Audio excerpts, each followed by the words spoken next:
Hello class, my name is Jose Angel de la Garza and I want to greet my group members which are Aina, Hillary, Jasmine and Larissa. I hope that everyone is doing great. In today's video we're talking about the information in content 4 to 8, chapters 4 to 8, and also how this information can be used in my professional career.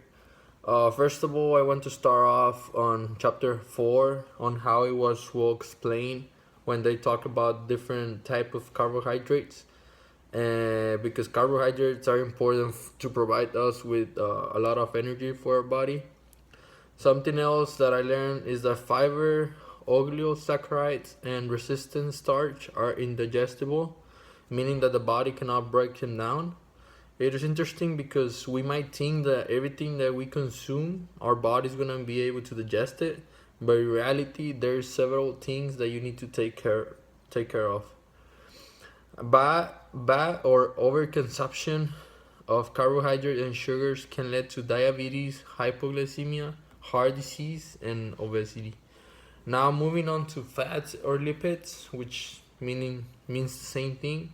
It is important to remark that the three components that make up a lipid are triglycerides, phospholipids, and sterols. These three can be found in different places as plant sources, animal sources, or as well in small portions within the body.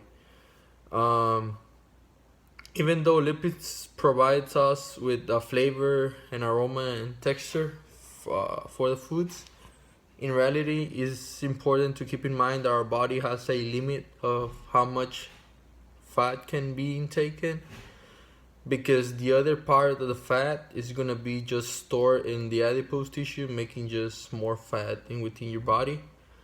While on the other hand, we have proteins that help us facilitate many of the body's function and play crucial roles in all biological processes as well.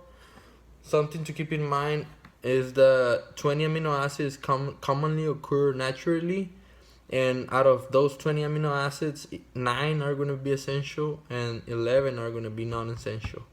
So one question that might goes to everyone's head is that why are they called non-essential and why they're called essential? Well, the main reason why they call essential is because the body cannot synthesize them, the body cannot make them. So it is essential because we need them for our diet. So it's essential for our diet to have it because our body cannot make them. While on the other hand, non-essential means that the body, it's already produced them within our body. So that's why it's non-essential for our diet, because it's already been produced by our body. But keep in mind that just because they are non-essential doesn't mean that we don't need them, because we do need them inside our body, obviously. In chapter 7, I learned that vitamins come from a lot of sources and that every single one of them have different purposes to help the body. Some may help with vision, bone density, blood circulation, skin, and a lot more. Something important that I want to remark on this chapter that I have experienced before is that not because you consume a lot of vitamins will do good to you.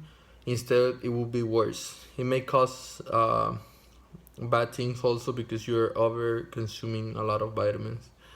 Finally, in chapter 8, I learned that the amount of water that we put into our bodies must be equal to the amount that we exert, meaning that the same amount that we take in, we should take it out. Obviously, we consume water by drinking it, by foods or metabolism, and we exert it by urine, sweat, and faces.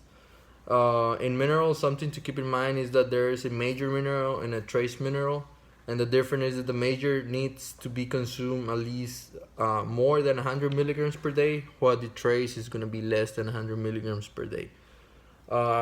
These chapters, like overall, it was really interesting, and I learned a lot of information, even though I have already learned some of it, like kept my mind fresh, because this chapter, like overall, it was important. It had a lot of key concepts and key information that I didn't know. Finally, I want to thank my group members for having the time to see my video, and that I'm excited to see what you have learned on these chapters. Thank you.